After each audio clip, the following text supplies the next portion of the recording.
Yeah, hello, this is Kyle rambling in a closet. I really need to put some WD-40 on my microphone. My goodness, it's just unprofessional.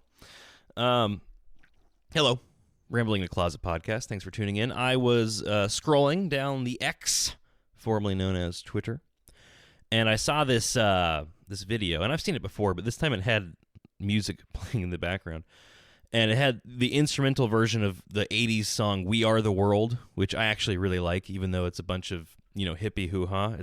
I am a hippie deep down, I think. I really am all about, not my whole life I haven't been like this, but, at least for the past few years, I'm definitely like, love everybody, bro. We just want to get along, have fun. We are the world. I really do like that song. I don't know if you've heard it. It's a great song. The new version of it stinks with Justin Bieber or whatever. Just not great. But the 80s is just fantastic. It's got like Kenny Rogers and stuff. My goodness. Anyways, I digress. The instrumental version of that was playing behind this compilation of videos. All of them I've seen because I like this kind of content. And the first video was this guy. And so you've seen these videos before. They're kind of set up. They're social experiments. And basically they have a camera that's off in the distance that no one can see, that's hidden. And it's watching the actor. And then they're trying to see what other people will react to it. And this specific video, there was a guy who was at a Popeyes or a KFC or something. And I guess he had just gone up to the counter and said, hey, I don't have a lot of money. Can I just buy a piece of bread? And so they give him like this piece of bread from one of their sandwiches and charge him like, I don't know, I guess a couple bucks, and they give him a cup of water, and he sits down and he starts eating this piece of bread, and people are starting to look over at him, and you can tell they're feeling bad. There's this one kid that is relevant later in the video. There's this one kid that kind of keeps looking at him and talking to his dad or whatever, and you can't hear what anybody's saying, obviously, but you can get the gist that they're all kind of, oh man, And this one really lovely lady, she goes to the line and buys like a whole meal, and walks up to the table and is smiling and sets it down and says, you can't, like I said, you can't hear him, but you can kind of see what they're mouthing, and she's like, this is for you. And the guy looks stunned, the actor looks stunned and just super thankful, and gets up and gives her a hug and starts to eat it. And the girl walks away, and you can see she's got this genuinely true smile on her face. She knows that she did something good, and she's not asking for anything in return. She doesn't know she's being watched.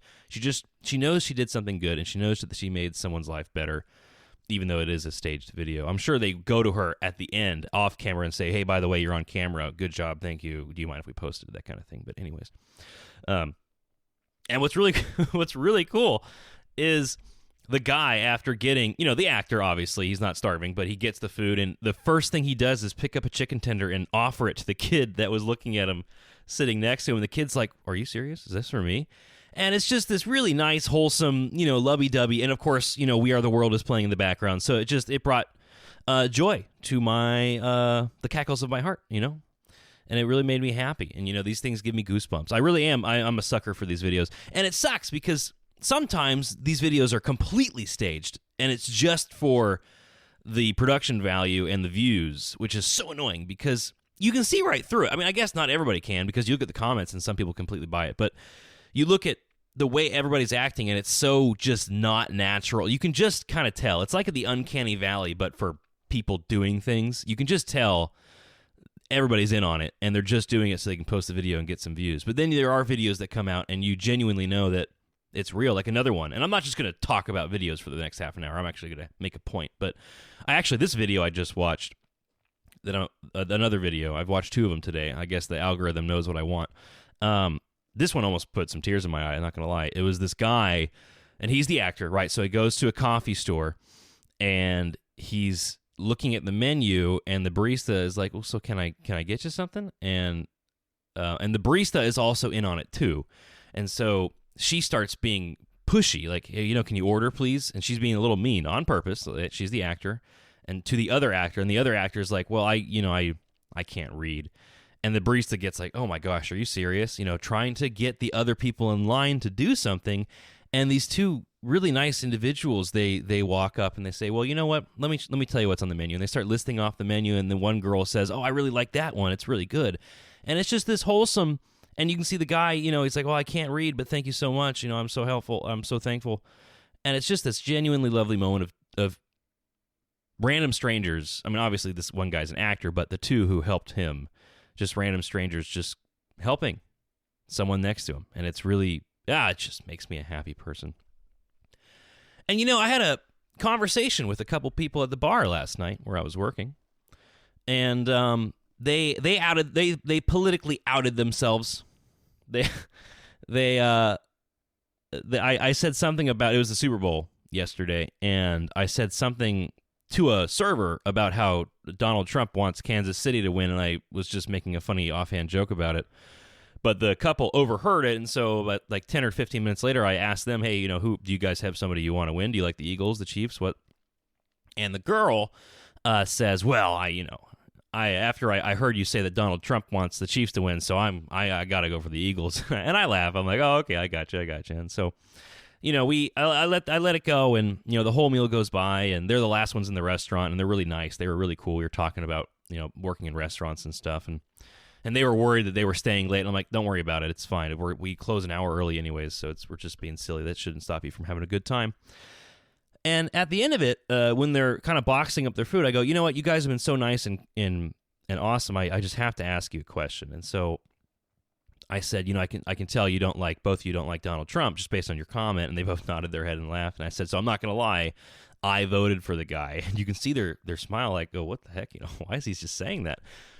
And I said, so I have a question for you. And if you don't mind, I'd love to hear your answer. And I said, if there was like one thing, or however many things you want to tell me, but if there was just like one thing that would make Donald Trump, I said less repulsive because I thought it was funny, less repulsive to you, what would it be? And they gave their answers, and I completely disagreed with their answers. I didn't say that, but in my head, I'm like, oh my goodness, that's what they think? That's interesting. But I let them talk, and I just let them say what they wanted to say. I didn't challenge them. I didn't rebut them. I just let them answer. And I go, okay, well, thank you. And I said, it's really cool. I really appreciate you answering like that. I think it's such a bummer that, we can't, no, normal people don't, I feel like people don't talk about this kind of stuff anymore. And both of them agreed. They're like, yeah, we really appreciate you asking us that, actually, because even though you voted for Trump, we still appreciate talking and getting a chance to have a conversation about this stuff, because it's like you can't. And I said, yeah, it's like we were told not to talk about politics and religion at the dinner table, and don't just talk to strangers about it because it's rude and like emotions will whatever. And it's such a I brought this up in a previous podcast, I think a few months ago. It's so damaging. I mean, I think that kind of mentality, don't talk politics or religion, single-handedly has probably, well, I don't want to say single-handedly, but has probably done a good number of damage to this country as far as being able to talk to people who disagree with us about something. And it's a real bummer because we were three perfect strangers talking about something that is one of the most heated and controversial discussions that you could have in recent times, Trump or anti-Trump, And it was perfectly fine, and we were laughing and joking and having a good time about it. And it never got to a point where it was like, ugh, it never got to that nasty gnarliness. And it just makes me think, and what was really cool too is, they said they moved into town recently. They're new, which is cool because, my wife and I are new. Maybe we can make some friends. But, they said they were new, and when they first moved here, they were a little nervous with how political everybody was, or how political they thought everybody was because of all the signs that were out during this election year, all the Biden-Harris or Trump-Vance signs that were out, and they were like, oh my goodness, I guess we kind of know who our friends are going to be, and they made that as a joke. They weren't being serious, but they were, and they said, but then we started walking around the neighborhood. We were giving out banana bread because we were the new neighbors. That's what you do. And they, and they said that everybody, even the Biden-Harris and the Trump guy, everybody was just pleasant and they were nice.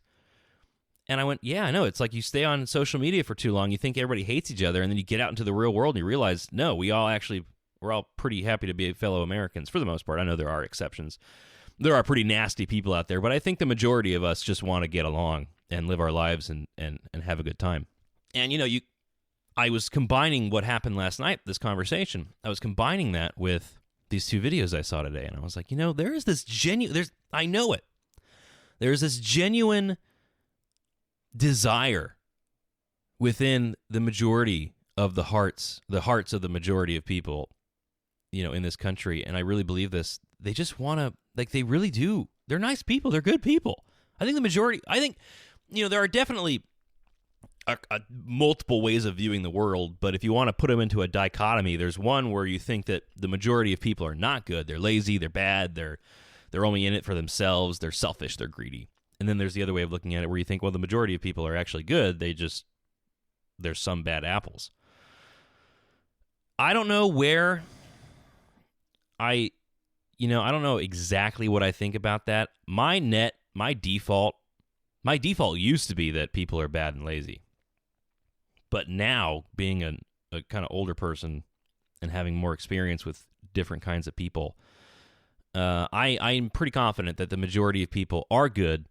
If they are selfish, greedy, lazy, it's just because they had a hard time getting raised and they were given these habits growing up and they just need to be shaked out of it. And it's perfectly possible, Everybody has redemption stories. Everybody can come back from the brink, And I get this sense that there is this genuine desire to want to do good things. And I think maybe what stops us from doing those things, either in public or in private, is, well, I don't know, actually. I guess, like, for me personally, like, my wife and I went to breakfast this morning, and we were leaving just as this other older lady was leaving, and she had her hands full of takeout. And so I opened the door for her, and she's like, "Oh, you have such great timing." And then I was like, "Hey, let me get the car," because we park next to each other. So I was like, "Let me get the car door for you." And I opened her car door, and she got in or whatever. And I what would have stopped me from doing that is maybe she would have taken it the wrong way. "Oh no, I can do it for myself. I don't need your help." Because there was, I don't know if there still is, but there was for certainty this weird zeitgeist where it's like if you're a guy helping a girl opening the door for her, you're being sexist or weird or something. And that definitely stopped me from doing things in the past. Because I did get yelled at one time for opening the door for somebody. It was in high school though. It's not a good data point. It was silly, but it lived in me for a while. I know it's not true now. I think, and I want to believe this. I want to believe that most people want to do good, but then again, I'll see other videos on the social media, like CCTV camera footage, or I saw this one CCTV camera footage of a guy who was, there was an outdoor dining area, and there were two tables with two people at each table, a couple, and then a group of friends. And this one guy was walking up and saw that this group of friends, one of them had their purse out, and he goes and snatches the purse off the table. And the girl who, the owner of the purse, held onto his hand so that he didn't steal the purse, and they started fighting. And this couple on the other side, there was this perfectly capable, like, tall, not weak man, got up, put his girlfriend behind him, and then ran away. So, okay, you did 50% of the things right there. You were right to protect your girl first, but once your girl is safe, do you not have a obligation to help this other girl who's being assaulted by this predator who's trying to steal her purse? And he just, like, kind of runs away with his girlfriend. And I go, and this girl is just fighting for her life right now, and all of the people who could have helped her left. And then finally, this other guy comes from out of nowhere and settles it and gets the guy off, and he runs away or whatever, saves the girl and her purse. And so, part of me, the majority of me, believes that most people want to do good, but then I see stuff like this and I go, maybe it's not that they don't want to do good, it's just that there's no incentive. I don't know if you know this story about Daniel Penny. Is this guy, former Marine, he was on a New York subway, and there was this other guy who was, like, I don't know, high or something, and was verbally saying to all the people on the subway that he's going to hurt them. And he was getting agitated and physical, and so Daniel Penny, this guy, this bystander, decided to do something about it and put him in a headlock and tried to get him to calm down and put him in a situation where he wouldn't hurt anybody. And unfortunately, the guy ended up dying. The drugged out, psychopath or whatever died because of I guess it was oxygen lost and then something or whatever. And Daniel Penny was tried and they tried to convict him of murder for doing this. It was clearly self-defense. Everybody who was on the subway said it was self-defense, and he actually got off. He was freed. They did not find him guilty, thank goodness. But after like a year and a half of sentencing, it was the case of like the process is the punishment. Like a year of his life was taken away, and he had to pay for. I mean, it was terrible. All because he tried to save somebody and some people on the subway. And so I believe that exists in a lot of minds of people who want to help. They just go, well, I mean, I could help, but I don't want to get in trouble, you know? There's also the famous story of the guy who cracked the guy's rib doing CPR and then got sued by the guy who he saved. And so, you know, I want to believe that the majority of people want to do good. And I think maybe the reason they don't is because they're scared of the repercussions of doing something good. Now, I don't know how I got here from the original idea, which is the video of just, obviously there's nothing wrong with, you're not going to get in trouble for buying a guy some food, you know, like you're not going to get in trouble. There's no damage in that. The only damage is to your wallet. But if you're, you know, if you had a good paycheck, then it's not going to be so bad, you know. But it just gets me to thinking, you know, I genuinely believe there is a lot of good in the hearts of the majority of people out there, and I wonder how we can get that out, you know? And I wonder how we can egg that out of people and to just bring more joy in the world. And I really am a hippie when it comes to this stuff, you know? I want all of that love and joy to come out all the time, and it just seems to be less of it. Now, obviously, I'm kind of new to this world. You know, I've only been around for less than 30 years. I don't know what it looked like 30 years ago. I just there's this feeling, and it might just because I hear people say it, you know, who are older and whatever, and I don't want to believe that's the case. I don't think I listen to people and take their word like that, you know. If they say, well, things used to be this way, I go, yeah, sure, okay, whatever, you know. But I get the general sense that there is less of that nowadays, and it's not because it doesn't exist. It's just because, I don't know, there's no benefit to doing good. There's not as much, at least. And obviously you shouldn't want to do good things to provide a benefit to yourself, like that. Fair enough, but there can't be negative consequences for doing a good thing, because then it's really hard to get people to do it. And that's what a sacrifice is, right? Is doing good at the cost of yourself. So obviously that's not an excuse to not do good things, but it certainly isn't an incentive to do the good things.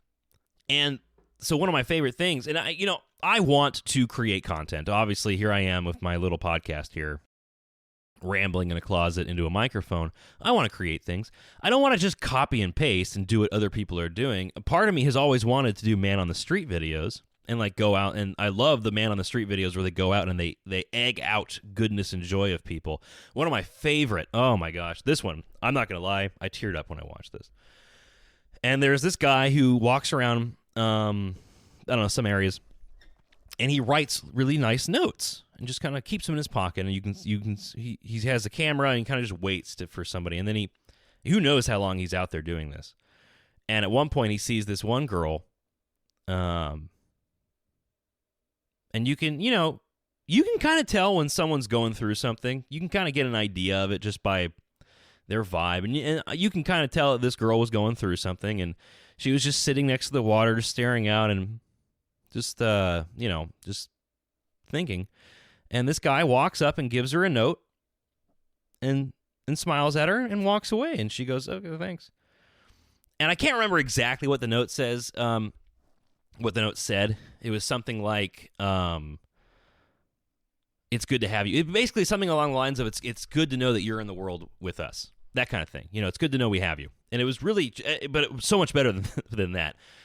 And the coolest thing happened because she looks back over at the guy walking away and he doesn't look back. So she just is smiling to herself and is just so happy all of a sudden. Like her whole demeanor changed.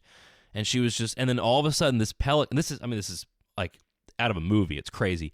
This pelican lands right next to her, like a foot away. She doesn't have any food on her, right? There's nothing going on that would make the pelican want to do that. The pelican just lands. And I don't know if you know pelicans. They're not, you have to really try to get close to one. They'll just fly away. But this one landed right next to her. And oh God, it's such a great video. I'm getting goosebumps just thinking about it. And the girl just kind of looks over at the pelican and starts, like, you can't hear what she's saying, but you can see she's just talking to the pelican. And it's just this beautiful moment, and I love it, and I wish I could just find it. I probably could if I tried hard enough, but it's, what do you search for, right? Girl with pelican gets note, Great video. And it's a series of videos, too, and there's other ones that he did, and he did a compilation, and they were all, they're all nice and fun to watch, but that one just remains in my head because it was so perfect and beautiful. And I've always wanted to do stuff like that, but I don't want to do stuff like that because somebody is already doing stuff like that, and that's great. They're good at it, and they should keep doing it, and I don't want to do a copy and paste. So I've been trying to think, like, what can I do? And so what I think I should do, and I'm still thinking about it, is I have this foldable table, and I have this microphone. I have 3, actually. I have 2 microphones like this, and then I have a wireless one that I can go record on the street with. And I really have always wanted to just kind of have conversations with people about things that you're not supposed to, about, anything, but like preferably philosophy, religion, psychology, politics, that kind of thing. And not like some, there's this political guy I didn't grow up, but when I started getting political, I was watching him a lot, and he does this change my mind thing where he goes out, he's very pleasant about it, but he has his receipts, he has his talking points, and he trounces everybody who disagrees with him because he knows what he's talking about. And that's cool in its own right, but it's not at all what I want to do because I don't want it to be like, I'm right, you're wrong. You're right, I'm wrong. I don't want it to be like that. I just want it to be a genuine moment for people to relax, talk about something. And I get a sense that people want to talk about this stuff. It seems like the couple at the bar, they said they wanted to. It's so nice, Kyle, that you asked us this question because we want to talk about this stuff because it feels like nobody does because we're told not to. And I know every time I bring up, like I was talking to some of my coworkers just about their experience because they were young. I mentioned this in yesterday's podcast. They're young. They were in high school during COVID, which is crazy to me. I was like, whoa. It makes me feel old. I'm not, but it made me feel old. And you could tell, you just poked them a little bit, and they just erupted with stuff to say. I mean, they just had so much to talk about because it seems like no one wants to talk about, no one wants to talk about COVID, it seems like. It's like it just happened, and then everybody forgot about it. Like, we're traumatized by it because this crazy thing happened. I'm not even saying the pandemic was crazy. I'm saying the response to the pandemic was absolutely crazy. And now no one, it's like it changed everything. I mean, to this day, most self-checkouts don't have a cash option because that went away during COVID because I guess cash is dirty. And so to this day, 5 years later? Oh my gosh. 4 or 5 years later, it's still a thing. There are still plastic barriers in front of some gas station places to stop you from spitting, I guess. I mean, so much changed so quickly, and it's still reverberating in society. And I gave these girls a chance to talk about their experience, and they wouldn't stop. I had to say, okay, hold on, I got to go check my table. They wouldn't stop talking, which is great. I loved it. I get this feeling that we don't just want to talk about the weather. We don't just want to talk about the music that came out or the Super Bowl that's going to go tomorrow or the sports game. We want to have actual substantive conversations about things that matter to us, that things are happening. But there's no way to do it because we've been trained not to. And so at any time you could come out and be like, oh, did you hear that Donald Trump is going to get did you hear that? You don't even have to say Trump. Did you hear that the president's going to get, you can't even say the president because everybody knows who the president is, and everybody either has an opinion on that, very much so. But you can say, hey, look, this is how it should be, right? This is how it should be. You're at work, and maybe you look at your phone, or you're looking at the news, and it says, President Trump to get rid of the penny, to stop producing pennies, because it costs 2 cents. The penny is the stupidest thing in the world, but that's another conversation for later.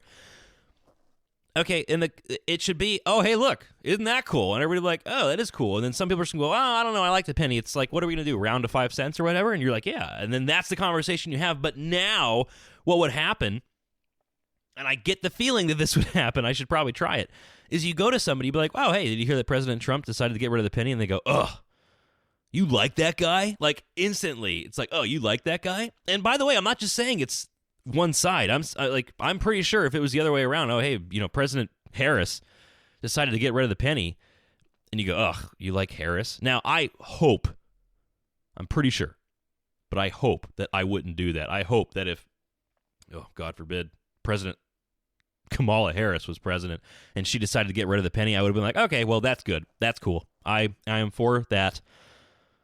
But that it goes both ways. It cuts both ways nowadays because we can't think of the other side, politicians or whatever, as good in any way. We have to see them as the enemy. And so when Donald Trump gets rid of the penny, which is I can't think of a single counter argument to that at the moment. I'm sure there is one. But you just know that if you brought that up around people whom you didn't know their politics, there might be a person or two who goes, ugh, you like that guy? I can't believe. And then all of a sudden the vibe changes and you're like, oh, I really don't want to bring this up because I don't want to cause. And I genuinely don't like making people feel uncomfortable. Even if they're like an ardent liberal who loves, Harris or whatever, loves Obama. I don't think anybody loved Harris, let's be honest, but loves Obama and hates MAGA people, and I still don't want to make them uncomfortable. I have this within me. I hate making people uncomfortable, and so nowadays I don't bring up politics unless someone brings it up first, which is like, oh, I love it when that happens. It's my in. But it would have been so cool at the bar last night with all my patrons if I would have been like, oh, hey, guys, look at the news. We're getting rid of the penny. But I'm not going to do that because then all of a sudden it becomes like what? You like Trump? Like what? You don't like Trump? Like, it's like, I don't. Goodness, can we not? Can't we just have a little bit of fun? That's what I want. I want to forget make America great again. Let's make conversations fun again. Make conversations fun again. Come on. I can't do that right now. I can't go on the street and make conversations fun again because there's like 3 feet of snow outside and it's really cold. But I think that is something I'm going to do this summer. I'm going to go out on the street. I'm going to set up my table. I'm going to set up my microphones. I'm going to find an extension cord, ask somebody to use their power, and then I'm just going to hang out and talk to people. I have a penny for your thoughts. I actually did this once with my friends, so I know it works. Me and my friend Curtis, we went out and recorded some stuff as a test. It's not good enough to be released because I didn't have the microphone figured out yet, but I have this banner that says penny. It's a really cool banner. It says penny for your thoughts. So maybe I'll just use that and talk to people. Because I just really want, I really am done. I said this the last podcast. I'm just sick and tired. I'm done with this, not wanting to talk about this stuff and being worried about differing in your politics. We need to be able to have that conversation and I've said this before, so I apologize for repeating myself, but what happens when you don't talk politics and religion at the dinner table is that when you finally do talk about it with somebody, they don't know what you believe, and you don't know what they believe, and sometimes you're shocked. You're like, whoa, you think that? Like, where did that come from? I didn't even know that was a thought to think. Because you haven't heard it from their side yet because you've been told not to talk about it, so you have no training. You don't know how. Fortunately, I think I do know how. I think I do have a little bit of a gift. I think I've been blessed with the ability to not be confrontational and to be open and to just have a good time and to be kind and careful, and not just argue with people, but just to talk to them about what we believe. And what's cool about that, because, for example, last night at the bar, one of the things the girl said that she didn't like about Trump was the sexual assault. And she said, I didn't like the sexual assault and what he said about it. And what's funny is I don't want to say it's funny, but I'm pretty sure that thing didn't happen. By all records, they've dropped the case. There was no evidence. But you can't, as soon as you get into that, the conversation's over because you've both, she watches her news source and I watch mine, and we either did or didn't do research on it independently. And so now we're just arguing about data points that we don't agree on in the first place. And so the entire conversation just degenerates. Where instead, if she had said something like, and I'm not blaming her, by the way. I literally asked her opinion, and she gave it to me, so that's fine. But the reason I didn't go, oh, well, that didn't happen, is because then the conversation degenerates, And where the conversation went instead, because, in part, me not being confrontational, is instead of it going, well, this is what I think, I go, yeah, I wish I just want to get along. I think that's what I want. And I explain, I'm a, conservative libertarian. If you want to be gay, that's fine. I want you to be able to be gay and own your guns and smoke weed in your backyard as long as you're not hurting me and taking my stuff. That literally, that's the majority. I'm a little bit more conservative in some ways, but we can talk about that later. But that's genuinely where I stand. And I'm hitting that half an hour mark, so I guess I'll just go ahead and wrap up there. And I really do believe that there is a genuine desire to talk, to give people joy, to do kindness, and hopefully you will help with that. We're going to see where that goes. So for now, I'm going to go ahead and hop off the microphone. This is Rambling in a Closet podcast. This is Kyle. Thank you for listening. We'll see you next time.